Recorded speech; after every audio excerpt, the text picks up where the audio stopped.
ശശി തരൂരും കോൺഗ്രസ് നേതൃത്വവും തമ്മിൽ ഭിന്നത രൂക്ഷമായിക്കൊണ്ടിരിക്കുകയാണ്. തരൂരിൻ്റെ മോദി സ്തുതിയാണോ കാരണം? അങ്ങയുടെ വിലയിരുത്തൽ എന്താണ്? ശശി തരൂരും കോൺഗ്രസ് നേതൃത്വവുമായിട്ട് ഭിന്നത രൂക്ഷമായിട്ട് പല നാളുകളായി. 2009 ശശി തരൂർ ആദ്യമായിട്ട് എം പി ആകുന്നത്. തൊട്ട് കുറേ 2014 അദ്ദേഹം മത്സരിച്ചപ്പോൾ അദ്ദേഹത്തിന് എതിരായിട്ട് നിന്നത് ഒ രാജഗോപാലാണ്. കടുത്ത മത്സരമായിരുന്നു. ഒരുപക്ഷേ ശശി തരൂർ തോറ്റുപോകും എന്നുള്ള ഒരു സ്ഥിതിയിലാണ് കാര്യങ്ങൾ പോയിക്കൊണ്ടിരുന്നത്. അപ്പോൾ CPI അവിടെ ഒരു കഥാപാത്രത്തിനെ കൊടുത്തു. അത് നമ്മൾ സിനിമയിൽ ഒരു കൊമേഡിയനെ പോലെ കൊമേഡിയൻ, അതൊരു പേയ്മെൻറ്റ് സീറ്റായിരുന്നു. കാശ് വാങ്ങിച്ചോട്ട് കൊടുത്ത ഒരു സീറ്റായിരുന്നു. അതെ, എല്ലാവർക്കും അറിയാം. അതിനുശേഷം 2019 വന്നപ്പോൾ കുമ്മനം രാജശേഖരന് അദ്ദേഹത്തിനെതിരായിട്ട് വന്നു. 2021 വന്നു കഴിഞ്ഞപ്പോഴത്തേക്ക് പക്ഷേ അതൊരു പേടിയായിരുന്നു കുമ്മനം രാജശേഖരൻ വന്ന സമയത്ത്. അല്ല, അത് 2019 വന്നപ്പോൾ കുമ്മനം രാജശേഖരനായിരുന്നു അദ്ദേഹത്തിൻ്റെ എതിരായിട്ട് വന്നത്. 2024 വന്നു കഴിഞ്ഞപ്പോൾ വീണ്ടും ചിത്രം മാറി രാജീവ് ചന്ദ്രശേഖരൻ വന്നു. എന്ന് പറഞ്ഞാൽ ഇതിനർത്ഥം ശശി തരൂർ തോപ്പിച്ചതൊക്കെ നിസ്സാരന്മാരെ അല്ല പ്രധാനമായിട്ട്. അപ്പോൾ 2014 ശക്തമായ ത്രികോണ മത്സരം വന്നതിനെ ശശി തരൂർ അതിജീവിച്ചു. വളരെ നാരോ മെജോറിറ്റിയിലാണ് ജയിച്ചതെങ്കിലും അദ്ദേഹം ജയിച്ചു. രണ്ടാമത് വന്നു കഴിഞ്ഞപ്പോൾ അദ്ദേഹത്തിൻ്റെ മെജോറിറ്റി കുറച്ചുകൂടെ കംഫർട്ടബിളായി. കുമ്മനത്തിൻ്റെ 1,00,000-ലധികം വോട്ടിനാണ് ശശി തരൂർ തോൽപ്പിച്ചത്. വീണ്ടും 2024 വന്നു കഴിഞ്ഞപ്പോൾ അദ്ദേഹത്തിൻ്റെ മെജോറിറ്റി കുറഞ്ഞു വന്നു. ഇത് നമ്മളൊന്ന് അതിൻ്റെ ഗ്രാഫ്, ശശി തരൂരിൻ്റെ ഗ്രാഫ് ഒന്ന് പരിശോധിച്ച് നോക്കിയാൽ ശശി തരൂർ എന്ന് പറയുന്ന രാഷ്ട്രീയ നേതാവിനെ എവിടെയൊക്കെ കാല് വാരാം എന്ന് കൃത്യമായി ഗവേഷണം ചെയ്യുന്ന ആളുകളാണ് കേരളത്തിലെ കോൺഗ്രസ്. അപ്പോൾ അവരതിനനുസരിച്ച് എല്ലാവർക്കും ചെയ്തു. ശശി തരൂർ തോക്കാനുള്ള എല്ലാ കാര്യങ്ങളും കോൺഗ്രസ്സുകാർ ചെയ്തിട്ടും 2009 മുതൽ തന്നെയാണോ അത് ചെയ്തു? 2009 മുതലാണ് ചെയ്തത്. 2009 മുതൽ അവർ ചെയ്യുന്നതാണ്. കാരണം ശശി തരൂർ എന്ന് പറഞ്ഞാൽ ഒരു സെലിബ്രിറ്റി തിരുവനന്തപുരത്ത് വന്ന് MP ആകും എന്ന് പറഞ്ഞാൽ VS ശിവകുമാറിൻ്റെ സ്ഥിതി എന്താ? K മുരളീധരൻ്റെ സ്ഥിതി എന്താ? MP ആകാനും കേന്ദ്രമന്ത്രിയാകാനും കുപ്പായം തന്നിരിക്കുന്ന വേറെ ആളുകളുണ്ട്, അവരുടെ സ്ഥിതി എന്താണ്? അപ്പോൾ അവരെ സംബന്ധിച്ചിടത്തോളം ശശി തരൂർ അവരുടെ പ്രതിയോഗിയായിരുന്നു. അവരുടെ പ്രതിയോഗി CPM-ലോ BJP-ലോ അല്ല ഉള്ളത്, ശശി തരൂരായിരുന്നു. അപ്പോൾ ആ ഓരോ ഘട്ടത്തിലും ശശി തരൂർ വളരെ ഒരു സീസൺഡ് പൊളിറ്റീഷ്യനെ പോലെയാണ് പിടിച്ചിരുന്നത്. എന്ന് പറയുന്ന തന്ത്രശാലിയ രാഷ്ട്രീയക്കാരനാണ് ശശി തരൂർ. സമീപകാലത്ത് ശശി തരൂരും രാഹുൽ ഗാന്ധിയുമായുള്ള അഭിപ്രായ വ്യത്യാസം കൂടുതൽ വർദ്ധിച്ചു വരുന്നതായിട്ടാണ് നമ്മൾ കാണുന്നത്. അതിപ്പോൾ ഈ അടുത്ത കാലത്താണ് കുറച്ച് കൂടുതലായിട്ട് കാണാൻ തുടങ്ങിയത്. അതെ, അടുത്ത കാലത്താണ്. എന്തായിരിക്കും? അതാണ് ഞാൻ ചോദിച്ചത്, മോദി സ്തുതിയാണോ? അല്ല, മോദി സ്തുതിയിലേക്ക് വരുന്നതിന് മുമ്പ് 2019 അന്ന് പ്രതിപക്ഷ നേതാവായിട്ട് പരിഗണിച്ചിരുന്നത് അധിർ രഞ്ജൻ ചൗധരിയായിരുന്നു. അതെ. അപ്പോൾ അധിർ രഞ്ജൻ ചൗധരി ശശി തരൂരിനായിട്ട് ഒരു കമ്പാറ്റബിലിറ്റി ഉള്ള ആളല്ല. അയാൾ ഇവിടെ നിൽക്കുന്നു, ശശി തരൂർ. അപ്പം ശശി തരൂരിനെ പോലെ സെലിബ്രിറ്റിയെ അക്കോമഡേറ്റ് ചെയ്യാൻ പറ്റില്ല എന്നുള്ളത് കേരളത്തിലെ ശിവകുമാറിനെയോ അല്ലെങ്കിൽ മുരളീധരനെയോ പോലുള്ള നേതാക്കന്മാരുടെ മനോഭാവമല്ല. ഇന്ദ്രപ്രസ്ഥത്തിലിരിക്കുന്ന രാഹുൽ ഗാന്ധിയുടെ മനോഭാവം അത് തന്നെയാണ്. എപ്പോഴും തന്നെക്കാൾ ഒരു 4 പടിയെങ്കിലും താഴെ നിൽക്കുന്ന ഒരാളായിരിക്കണം കോൺഗ്രസിൽ അദ്ദേഹത്തിന് ഉണ്ടാവുള്ളൂ. അതുകൊണ്ട് അദ്ദേഹത്തിന് മനസ്സിലായി. അതുകൊണ്ടല്ലയോ ഖാർഗെയെ പിടിച്ച് പ്രസിഡന്റ് ആക്കിയത്. അതിനെക്കാട്ടി വലിയ കോമാളിത്തരം കാണിക്കാനില്ല. അപ്പോൾ അദ്ദേഹത്തിന് രാഹുൽ ഗാന്ധി ആഗ്രഹിക്കുന്ന അദ്ദേഹത്തിന് ചുറ്റും നിൽക്കുന്ന ആളുകൾ ഒന്നുകിൽ അദ്ദേഹം സ്ഥാനം കൊടുക്കുന്ന സുരേഷ്. അതായത് സാറിന്റെ വിലയിരുത്തൽ വിവരമില്ലാത്തവരാണ് കോൺഗ്രസിൽ നിന്നാണോ? അതെ, രാഹുൽ ഗാന്ധി അങ്ങനെ എടുക്കുള്ളൂ. രാഹുൽ ഗാന്ധിയുടെ ചരിത്രം പരിശോധിച്ച് നോക്കട്ടെ. അദ്ദേഹം കൊള്ളാവുന്ന ഏത് നേതാവിനെ അക്കോമഡേറ്റ് ചെയ്തിട്ടുള്ളത്? ജ്യോതിരാദിത്യ സിന്ധ്യയെ അദ്ദേഹം പറഞ്ഞു വിട്ടില്ലേ? സച്ചിൻ പൈലറ്റിന് അർഹമായ സ്ഥാനം കൊടുക്കണം. ഹിമാനന്ദൻ ബിശ്വാസിനെ അസാമിലെ മുഖ്യമന്ത്രി അദ്ദേഹത്തിനെ അംഗീകരിച്ചു. രാഹുൽ ഗാന്ധി എപ്പോഴും അംഗീകരിക്കുന്നത് ഒരു തൻ്റെ നിലവാരത്തിന് വളരെ താഴെ നിൽക്കുന്ന കോൺഗ്രസ്. അപ്പം IQ തന്നെക്കാൾ കുറവായിരിക്കണം. സിമ്പിൾ ലോജിക്കാണ്. തന്നെക്കാൾ കുറഞ്ഞ ബുദ്ധിയുള്ളവൻ മതി. അങ്ങനെ വരുന്നുണ്ടെങ്കിൽ കേരളത്തിലുണ്ട്. കൊടിക്കുന്നിൽ സുരേഷുണ്ട്, രാജ്മോഹൻ ഉണ്ണിത്താനുണ്ട്, അങ്ങനെ ഒരുപാട് ആളുകളില്ലേ. അപ്പോൾ അവരെയൊക്കെ പുള്ളി അക്കോമഡേറ്റ് ചെയ്യും. പക്ഷേ ശശി തരൂരിനെ അക്കോമഡേറ്റ് ചെയ്യില്ല. അതാണ് അദ്ദേഹത്തിൻ്റെ പ്രവർത്തനത്തിൻ്റെ ഒരു ലെവലാണ് ഞാൻ പറഞ്ഞത്. ഇപ്പോൾ എന്നോട് രതീഷ് ചോദിച്ചത് ഇപ്പോൾ മോദി സ്തുതിയാണോ കാരണമാണ്? കണ്ടുകൊണ്ടിരിക്കുന്നത്, അതുകൊണ്ടാണ് ചോദിച്ചത്. മോദിയെ അദ്ദേഹം ഇപ്പം പഹൽഗാം പ്രശ്നമോ അല്ലെങ്കിൽ പാകിസ്ഥാന് നേരെ നടന്ന നമ്മൾ നടത്തിയ അക്രമമോ ഒന്നുമല്ല. അതിനു മുമ്പ് തന്നെ ഗവൺമെൻറ്റിൻ്റെ പോസിറ്റീവായ വശങ്ങളെ വളരെ ശക്തമായിട്ട് ശശി തരൂർ സ്വാഗതം ചെയ്തിട്ടുണ്ട്. അതേസമയം ഗവൺമെൻറ്റിൻ്റെ ജനവിരുദ്ധ നയങ്ങളോടെ കടുത്ത വിയോജിപ്പും ശശി തരൂർ രേഖപ്പെടുത്തിയിട്ടുണ്ട്. ശശി തരൂരിൻ്റെ എതിർപ്പെന്ന് പറയുന്ന വളരെ അക്കാഡമിക്കായിട്ടുള്ള എതിർപ്പാണ്. അതിനെ നമുക്ക് ഖണ്ഡിക്കാനൊക്കത്തില്ല. അല്ല, രാഹുൽ ഗാന്ധി പറയുന്ന പോലെ ഒരിക്കലും അദ്ദേഹം വായിക്കാത്ത പിന്നെ ഭരണഘടനയും ഒരു പുസ്തകം കൊണ്ടുവന്നു. ആരോ പറഞ്ഞാൽ തുറന്നു നോക്കിയപ്പോൾ അതിനകത്ത് ഒരു വെള്ളം വെള്ള പേപ്പറാണ്, അതിനകത്തൊന്നും ഒന്നുമില്ല, തുറന്ന് കാണിക്കാമെന്ന് ചോദിച്ചപ്പോൾ കാണിക്കത്തില്ല. ഇത് ഞാൻ പറഞ്ഞു വന്നത്, ശശി തരൂര് പിന്നെ മോദിയെ എതിർക്കുന്നത് വളരെ സ്പെസിഫിക് റീസൺ ഉണ്ട് അതിനകത്ത്. അതിനകത്ത് കൃത്യം ഒരു ഗ്രൗണ്ടിൽ വെച്ചാണ് എതിർക്കുന്നത്. അപ്പോൾ അതേസമയം രാജ്യത്തിൻ്റെ പൊതു താല്പര്യം വരുമ്പോൾ അദ്ദേഹം നരേന്ദ്രമോദിയെ അനുകൂലിക്കുകയും ചെയ്യുന്നു. അപ്പം നരേന്ദ്രമോദിയെ രാഹുൽ ഗാന്ധിക്ക് ഇഷ്ടമല്ല എന്ന് എല്ലാ കോൺഗ്രസ്സുകാർക്കും അറിയാം. രാഹുൽ ഗാന്ധിക്ക് നരേന്ദ്രമോദിയെ ഇഷ്ടമല്ല, പിന്നെ കോൺഗ്രസ്സുകാർക്ക് ഇഷ്ടമല്ല. അതാണ് പ്രശ്നം. അപ്പോൾ അവരുടെ ചിന്ത, അവരുടെ തലച്ചോറിനെ സ്വാധീനിക്കുന്ന മുഴുവൻ നെഹ്റു കുടുംബത്തോടുള്ള അമിതമായ ഭക്തിയാണ്. ഭക്തിയാണ്, ഭക്തിയും സ്നേഹവും. വലിയ സ്ഥാനമാനങ്ങൾ കിട്ടാനാണെങ്കിലും അവർക്ക് വല്ലാത്തൊരു അടിമത്ത മനോഭാവമാണ് എപ്പോഴും കോൺഗ്രസ്സുകാർക്കുള്ളത്. ഈ അടിമത്ത മനോഭാവം ശശി തരൂരിനില്ല എന്നുള്ളതാണ് മറ്റു കോൺഗ്രസ് നേതാക്കന്മാരിൽ നിന്നും ശശി തരൂരിനെ വ്യത്യസ്തനാക്കുന്നത്. അത് ശശി തരൂർ പഠിച്ച വിഷയവും അതുമാത്രമല്ല അദ്ദേഹം വർക്ക് ചെയ്തതുമായി ബന്ധപ്പെട്ടിട്ടാണ് അദ്ദേഹം അങ്ങനെ അല്ലാതായി മാറിയത്. ശശി തരൂര് വളരെ മനോഹരമായിട്ട് ഇംഗ്ലീഷ് എഴുതുന്ന ആളാണ്. നന്നായി സംസാരിക്കുകയും ചെയ്യും, വളരെ നന്നായിട്ട് സംസാരിക്കും. UN അണ്ടർ സെക്രട്ടറി ജനറൽ ആയിരുന്നു. അപ്പോൾ ഇവിടെ ഏത് റേഞ്ചിലാണ് ശശി തരൂർ നിൽക്കുന്നതെന്ന് നോക്കണം. അദ്ദേഹത്തിന് അടിമയായി നിൽക്കാൻ പറ്റത്തില്ല. കാരണം ശശി തരൂർ രാവിലെ എണീറ്റ് ഒരു ഡയറി എടുത്ത് കക്ഷത്തി വെച്ച് രാജ്യം നന്നാക്കിയേക്കാൻ വേണ്ടി പിരിക്കാൻ ഇറങ്ങുന്നുണ്ടല്ലോ.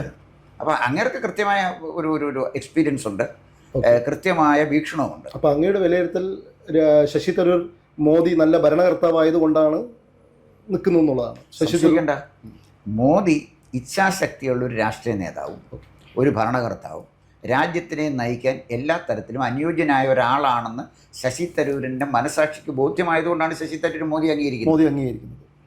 അപ്പോൾ മോദി അദ്ദേഹത്തിന് ഏൽപ്പിച്ച ചുമതല എന്താണ്? അമേരിക്കയിൽ പോയിട്ട് ഇന്ത്യയുടെ നിലപാടിനെ കുറിച്ച് വിശദമാക്കാൻ. പഹൽഗാമുമായി ബന്ധപ്പെട്ടിട്ട് ശശി തരൂരിനെ അമേരിക്കയിലേക്ക് പറഞ്ഞു വിട്ടു. ഒപ്പം ജോൺ ബ്രിട്ടാസും ഉണ്ടല്ലോ. അതെ, അല്ല, ജോൺ ബ്രിട്ടാസ് എന്ന് പറയുമ്പോഴേ ശശി തരൂര് കോൺഗ്രസിനകത്ത് രാജ്യത്തിന് വേണ്ടി സംസാരിക്കാൻ പറ്റിയ ഏറ്റവും അനുയോജ്യനായ ആൾ ശശി തരൂർ തന്നെയാണ്. CPM-നകത്ത് രാജ്യത്തിനെ റെപ്രസെന്റ് ചെയ്ത് പോകാൻ പറ്റുന്നത്, ഇംഗ്ലീഷ് ഭംഗിയായിട്ട് സംസാരിക്കുന്നത് ജോൺ ബ്രിട്ടാസാണ്. ആ CPM-ന്റെ പ്രതി എന്നുള്ളതിൽ. അതുപോലെ തന്നെ സൽമാൻ ഖുർഷിദ്, പഴയ വിദേശകാര്യ മന്ത്രിയായിരുന്നു. അപ്പോൾ ഇവിടെ സംഭവിച്ചത് നല്ല കഴിവുള്ള ഒരു മന്ത്രിയാണ്, തീർച്ചയായിട്ടും കഴിവുള്ള മന്ത്രി. അപ്പോൾ ഇവിടെ ഒരു പ്രത്യേകത എന്താണെന്ന് ചോദിച്ചാൽ, മോദി തെരഞ്ഞെടുത്ത ടീം നല്ല ഒന്നാന്തരം ടീമാണ്. ഇപ്പം മോദിയെ ശക്തമായി എതിർത്തിരിക്കുന്ന ആളല്ലേ ഒവൈസി ടീമിലുണ്ടായിരുന്നു. മോദിയെ ശക്തമായി എതിർക്കുന്ന ആളല്ലേ E.T. മുഹമ്മദ് ബഷീർ, അതേ ടീമിലുണ്ടായിരുന്നു. അപ്പോൾ ഇതിൻ്റെ പ്രശ്നം, ഒരു ടീം അദ്ദേഹം ബിൽഡപ്പ് ചെയ്തപ്പോൾ ഇതിനകത്ത് വ്യക്തിപരമായ ഒരു താല്പര്യവും നരേന്ദ്രമോദി പരിഗണിച്ചിട്ടില്ല, അദ്ദേഹം അങ്ങനെ പരിഗണിക്കുന്ന ആളുമല്ല. അപ്പോൾ അവിടെ കോൺഗ്രസിനകത്ത് നമ്മുടെ രാജ്യത്തെ പ്രതിനിധീകരിച്ച് സംസാരിക്കാൻ പറ്റിയ ആളിനെ ചുമതല കൊടുത്തു വിടണം. അതിൻ്റെ ചെയർപേഴ്സൺ ശശി തരൂരായിരുന്നല്ലോ. അവിടെ ചെന്ന് വളരെ മനോഹരമായിട്ട് ശശി തരൂർ ആ ദൗത്യം നിർവഹിച്ചു. അദ്ദേഹം പറഞ്ഞൊരു കാര്യം, ഏറ്റവും പ്രധാനപ്പെട്ട കാര്യം, പാകിസ്ഥാനും നമ്മളുമായിട്ട് ഒരു വെടിനിർത്തൽ കൊണ്ടുവന്നതിൻ്റെ പ്രധാന കാരണം അത് DGMOമാരുടെ ലെവലിലുണ്ടായിരുന്ന ഒരു ഡിസ്കഷൻ്റെ അടിസ്ഥാനത്തിലാണ്. അർത്ഥശങ്കയ്ക്കിടയില്ലാത്ത വിധത്തിൽ പറഞ്ഞു, ട്രംപിന് ഇതിനകത്ത് ഒരു റോളും ഇല്ല. അമേരിക്കയിൽ ചെന്ന് ട്രംപിന് ഒരു റോളില്ല എന്ന് പറയാനൊക്കത്തില്ല. ഒരു മധ്യസ്ഥതയും ആരും വഹിച്ചിട്ടില്ല. ഇതിങ്ങനെയാണ് തീർന്നത്. കൃത്യമായിട്ടാണ് ശശി തരൂർ ഒരു കാര്യം പറഞ്ഞത്. മറ്റൊരു കാര്യം, ശശി തരൂർ ഒരു കാര്യം, അദ്ദേഹം നടത്തുന്ന സ്റ്റേറ്റ്മെൻറ്റ്സ്, ഞാൻ കൃത്യമായിട്ട് ശശി തരൂരിനെ ഫോളോ ചെയ്ത ഒരാളാണ്. അദ്ദേഹം നടത്തുന്ന സ്റ്റേറ്റ്മെൻറ്റ്സൊക്കെ പിന്നെ നമുക്ക് അതിനകത്തൊരു സംശയമില്ല, വളരെ സ്പെസിഫിക്കായിട്ട് ക്ലിയർ ആയിട്ടാണ് ശശി തരൂർ കാര്യങ്ങൾ സംസാരിക്കുന്നത്. അങ്ങനെ സംസാരിക്കുന്ന ഒരാൾ ഇന്ത്യൻ പാർലമെൻറ്റിൽ തന്നെ അത്ര ആളുകളുണ്ട്, പക്ഷേ വളരെ അപൂർവമാണ്. അപ്പോൾ ആ ടീമിനെ സംബന്ധിച്ചിടത്തോളം ശശി തരൂർ ഏറ്റവും അനുയോജ്യനായ ഒരാളാണ്. പിന്നെ എനിക്കൊരു പക്ഷേ അദ്ദേഹത്തിന് ഈ ടീമിൽ പെടുത്താൻ പറ്റുന്ന ഒരാളായിരുന്നു കൊല്ലം MP NK പ്രേമചന്ദ്രൻ. നല്ല പാർലമെൻറ്റേറിയനാണ്. പക്ഷേ അദ്ദേഹത്തിൻ്റെ പാർട്ടി RSP ആയതുകൊണ്ടായിരിക്കാം, ചെറിയ പാർട്ടി ആയതുകൊണ്ടായിരിക്കാം അദ്ദേഹത്തിന് അതിനെ നിയോഗിക്കപ്പെടാതിരുന്നത്. പക്ഷേ OIC ഒക്കെ വന്ന സാഹചര്യത്തിൽ പ്രേമചന്ദ്രൻ ഉണ്ടായിരുന്നുവെങ്കിൽ കുറച്ചുകൂടെ നന്നായി. ഞാൻ പറഞ്ഞത്, എനിക്കിതിനകത്ത് രാഷ്ട്രീയമൊന്നുമില്ല, നല്ല പാർലമെൻറ്റേറിയന്മാരെ വേണം വിദേശ രാജ്യത്തേക്ക് അയക്കേണ്ടത്. അവിടെ ചെന്ന് വിദേശ രാജ്യത്തെ പത്രക്കാർ ചോദിക്കുമ്പോഴേ ഈ പൊട്ടൻ പുട്ടു വിഴുങ്ങിയ പോലെ നിൽക്കുന്നതിനെ അയച്ചിട്ട് വല്ല കാര്യമാണ്. ഇവിടെ വലിയ ജനകീയ നേതാവെന്ന് പറഞ്ഞാൽ അവൻ്റെ ഗ്രാമപ്രദേശത്തിൽ വന്ന് പിന്നെ ജംഗ്ഷനിൽ ചന്തമുക്കിന് വന്ന് പ്രസംഗിക്കുന്നു എന്നുള്ളത് കൊണ്ട് ഒരാൾ നേതാവാകുന്നില്ല. അത്തരം സാധനങ്ങളാണ് ഒരുപാടുള്ളത്. അവരിൽ നിന്ന് വേണം ഒരാളെ തിരഞ്ഞെടുക്കാൻ. അപ്പോൾ നല്ല തിരഞ്ഞെടുപ്പാണ് അദ്ദേഹം നടത്തിയത്. അതിലേറ്റവും പ്രഗത്ഭൻ ശശി തരൂർ തന്നെയായിരുന്നു. ഇനി വരാൻ പോകുന്നൊരു പ്രശ്നം എന്താണെന്ന് ചോദിച്ചാൽ, ശശി തരൂർ ഇനിയും ഇപ്പം തന്നെ നമ്മളെ പിന്നെ ഒരു വിവാദം ഇപ്പോൾ അടുത്ത സമയത്ത് വരുന്നുണ്ടല്ലോ സിനിമാ രംഗത്ത്. JSK versus state of Kerala. അതെ, ജാനകി. അപ്പോൾ അതുപോലെ ഇനിയും വരാൻ പോകുന്ന ഒരു കാര്യം ശശി തരൂർ വേഴ്സസ് രാഹുൽ ഗാന്ധി, അവിടേക്കാണ് കാര്യങ്ങൾ നീങ്ങുന്നത്. അല്ല, ഞാൻ ചോദിക്കുന്നത് ഒരു കാര്യം കൂടി ചോദിക്കുകയാണ്. ഈ ശശി തരൂര് BJP-യിലേക്ക് താമസിയാതെ പോകും? ശശി തരൂരിനെ BJP എടുക്കേണ്ട കാര്യമില്ല. ശശി തരൂരിൻ്റെ മുന്നിൽ ഒരു പക്ഷേ ഞാൻ കാണുന്ന ഒരു സാധ്യത, ശശി തരൂരിനെ ഇപ്പോഴത്തെ ഗുട്ടറസ് റിട്ടയർ ഈ ചെയ്യുമ്പോൾ രാഹുൽ ഗാന്ധിയായിട്ടുള്ള ഈ വിവാദം ദൃഢമാകുന്നതിനേക്കാൾ നല്ലത് അദ്ദേഹം വിചാരിക്കുന്നു ഞാൻ BJP-യിലേക്ക് പോകുന്നതാണ് നല്ലതെന്ന് വിചാരിച്ച് BJP-ക്ക് പോകാൻ സാധ്യതയുണ്ട്. എന്തിനാണ് BJP പോകുന്നത്? കോൺഗ്രസ് നിൽക്കുന്നല്ലേ നല്ലത്? കോൺഗ്രസ് നിൽക്കുന്നതാണ് നല്ലത്. പക്ഷേ ഭരണത്തിൽ കേന്ദ്രമന്ത്രി സ്ഥാനം കിട്ടുമല്ലോ ശശി തരൂരിന്. ശശി തരൂർ കേന്ദ്രമന്ത്രി സ്ഥാനത്തിന് വേണ്ടി BJP പോകുന്ന ഒരാളാണെന്ന് ഞാൻ കരുതുന്നില്ല. അങ്ങനെ ഞാൻ കരുതുന്നില്ല. അദ്ദേഹത്തിന് നമ്മളൊരാളെ ദൂരെ നിന്ന് പഠിക്കുമ്പോൾ നമുക്കറിയാമല്ലോ. തന്നെ കോൺഗ്രസിലാണ് അദ്ദേഹം കൂടുതൽ കംഫർട്ടബിൾ ആകുന്നത്. കാരണം എന്നറിയാം, രാഹുൽ ഗാന്ധിയേക്കാൾ ദുർബലനായ ഒരു കോൺഗ്രസ് നേതാവിനെ ആരെ എവിടെ കിട്ടാന്? ശശി തരൂരിന് മുന്നിൽ രാഹുൽ ഗാന്ധി ഒന്നുമല്ലെന്ന് ശശി തരൂരിനറിയാം, ഇന്ത്യയിലെ ജനങ്ങൾക്കറിയാം. രാഹുൽ ഗാന്ധിക്ക് കരയാനല്ലേ പറ്റുള്ളൂ, കണ്ണുനീര് തുടച്ചു കൊടുക്കാൻ KC വേണുഗോപാലിന് പറ്റും. വേറെ രാഹുൽ ഗാന്ധിക്ക് എന്താ ശശി തരൂരിനെ ചെയ്യാൻ പറ്റുക? എന്നാൽ പിന്നെ അത്ര ധീരനായ രാഹുൽ ഗാന്ധി എങ്ങനെ ശശി തരൂരിനെ കോൺഗ്രസിൽ നിന്ന് പുറത്താക്കാൻ എന്താണ്? പിന്നെ ഖാർഗെ പറഞ്ഞിരിക്കുന്നു ഞങ്ങൾക്ക് വലുത് രാജ്യമാണ്. അപ്പോൾ കറക്റ്റാണ്. അദ്ദേഹത്തിന് വലുത് രാജ്യമാണെങ്കിൽ പിന്നെ ശശി തരൂരിനും വലുത് രാജ്യമാണ്. അതുകൊണ്ടാണല്ലോ ഒക്കെ പോയത്. ഇത് ശരിക്കും സംഭവിച്ചത് എന്താണെന്ന് ചോദിച്ചാൽ, രാഹുൽ ഗാന്ധിയുടെ ഇന്ത്യ വിരുദ്ധ നിലപാടുകളോടെ യോജിക്കുന്നതും യോജിക്കാത്തവരുമായ രണ്ട് വിഭാഗമായിട്ട് കോൺഗ്രസ് തിരിയും. കോൺഗ്രസിൽ ഇനി ഒരു വിഭജനം വരുന്നത് ഇന്ത്യൻസ് ആൻഡ് ആന്റി ഇന്ത്യൻസ് ആണ്. ഇപ്പൊ തന്നെ ഉണ്ടല്ലോ, ഡെഫിനറ്റ് ആയിട്ടുണ്ടല്ലോ.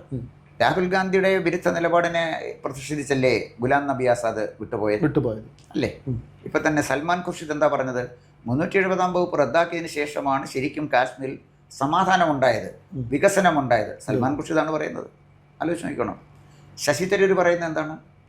ഇന്ത്യ കണ്ട ഏറ്റവും ഇച്ഛാശക്തിയുള്ള പ്രധാനമന്ത്രിമാരിൽ ഒരാളാണ് നരേന്ദ്രമോദി. ആ നരേന്ദ്രമോദിയെ പ്രതികരിച്ച് ഞാൻ അഭിമാനത്തോടെ പോയിന്ന് ശശി തരൂർ പറയുന്നുണ്ടല്ലോ. ഇന്ത്യൻ ഒരു ഇന്ത്യക്കാരൻ എന്നുള്ളതിലല്ല ഞാൻ ചോദിക്കട്ടെ.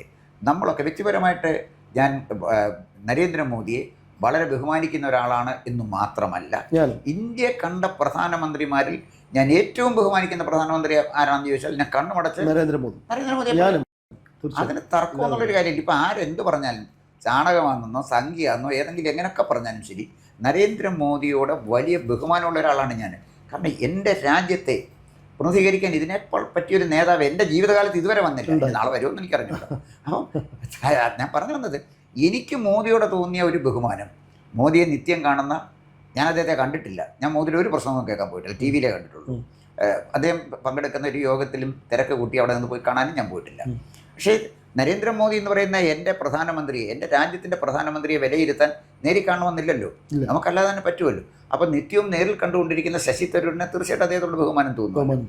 അപ്പോൾ അദ്ദേഹം പിന്നെ നരേന്ദ്രമോദിയെ അംഗീകരിച്ചത് നമ്മുടെ രാജ്യത്തിൻ്റെ പ്രധാനമന്ത്രി നന്നായി, നല്ല ഭരണകർത്താവ് എന്നുള്ള രീതിയിലും നമ്മുടെ രാജ്യത്തിൻ്റെ പ്രധാനമന്ത്രി എന്നുള്ള രീതിയിലാണ് അദ്ദേഹത്തെ വില സ്വീകരിക്കുകയും അദ്ദേഹത്തിൻ്റെ വാക്കുകൾക്ക് വില കൽപ്പിക്കുകയും ചെയ്യുന്നതാണ് അങ്ങയുടെ അഭിപ്രായം. യെസ്, അതെ. അതേസമയം രാഹുൽ ഗാന്ധി പ്രധാനമന്ത്രിയെ കാണുന്ന, മോദിയെ കാണുന്നത് എങ്ങനെ? തൻ്റെ പ്രതിയോഗിയായിട്ടാണ്. ഇന്ത്യൻ പ്രധാനമന്ത്രിയായിട്ടല്ല അദ്ദേഹം കാണുന്നത്, തൻ്റെ പ്രതിയോഗിയായിട്ട്, തൻ്റെ കസേരയിൽ ഇരിക്കുന്ന ഒരാൾ.